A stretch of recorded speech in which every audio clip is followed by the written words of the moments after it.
በገዛ እጅህ ሞትህን አፋጠንክ። ከዚህ በኋላ አልፈራህም። 10 ዓመት ከኔ ይወስዳል። ከዚህ በኋላ ግን 1 ደቂቃም አልፈቅድልህም።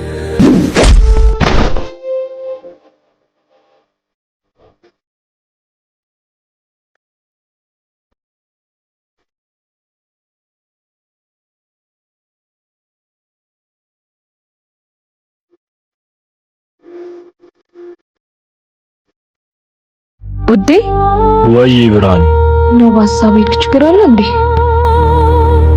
የለም። ነገር ግን የአብርሃም ነገር እያስጨነቀኝ ነው። የሆነ ነገር አድርጌ ከዚህ ሰውዬ ማላቀቅ አለብኝ።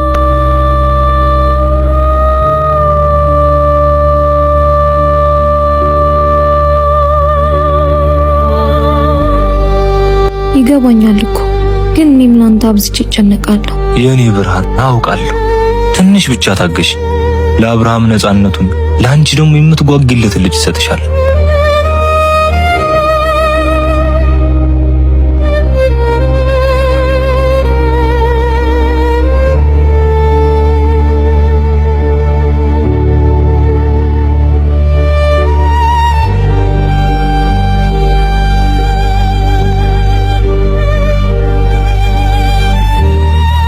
ከአንድ ወጠጤ ዱርዬ ጋር ገጥመህ የልብ ልብ ሰጠህ አይደል? ልጅ በእኔ ቁጥጥር ስር እንዳለኝ ዘነጋው እንዴ? አረመኔ ጨካኝ ነህ። ለሕፃን ልጅ ነፍስ እንኳን ማትራራ። ዝም በል።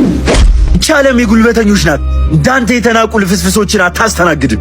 ቆይ እኔ ምን አደረኩ? ከእኔ ምንድን ነው የምፈልገው? በጣም ጥሩ ጥያቄ። ታዲዮስን በገዛ እጅ እንድትገለው ፈልጋለሁ። ምን?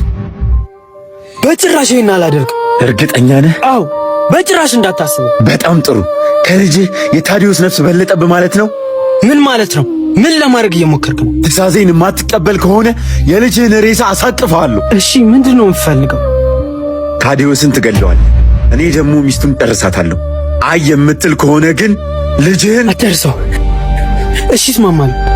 በጣም ጥሩ ጎበዝ ልጅ። ግን እንዴት ነው የማደርገው? ከዚህ በፊት አይቼም አድርጌም አላት። መጀመሪያ አንተ ታዲዮስ ቤት ሄደህ ታስወጣዋለህ።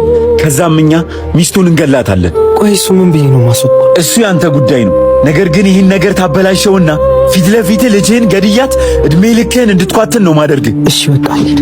ቆይ አብረን ነው የምንሄደው።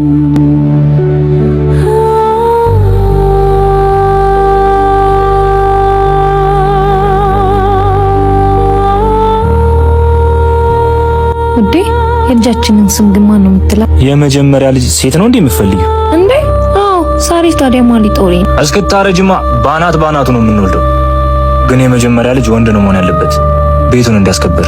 እኔ ሴት ነው የምፈልገው። አሁን ስሟን ንገረኝ። እሺ ደስ ይበልሽ። ማራኪ ነው የምንላት። ማራኪ? እንዴት ይህን ስም ሰጠሃል? አንቺ ደግሞ ውብ ነሽ። ስለዚህ ከዚህ ወደ የምትወጣው ልጅ ማራኪ ነው የምትሆን። እኔ ንጉስ እና እንግባ።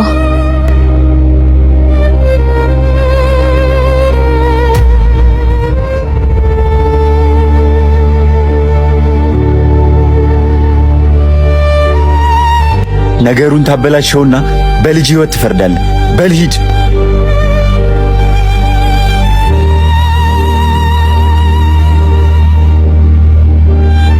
ታዲዮስ ታዲዮስ!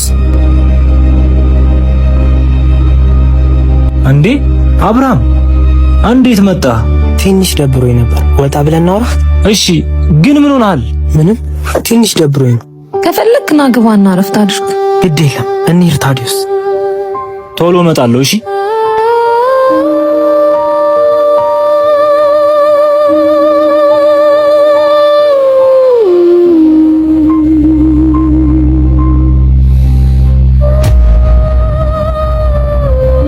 ነግሬሽ ነበር እኮ ባልሽን ቀልብ ያልወደደውን ብዬ። ይሄው የሱ ጦስ ላንቺ ተረፈ።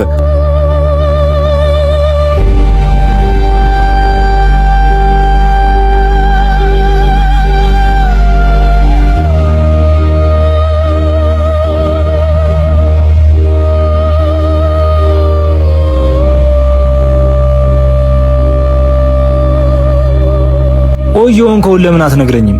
ንገረኝ እንጂ አብርሃም ንገረኝ እንጂ። ሚስት ችግር ውስጥ ናት። ቶሎ ድረስ። ምን?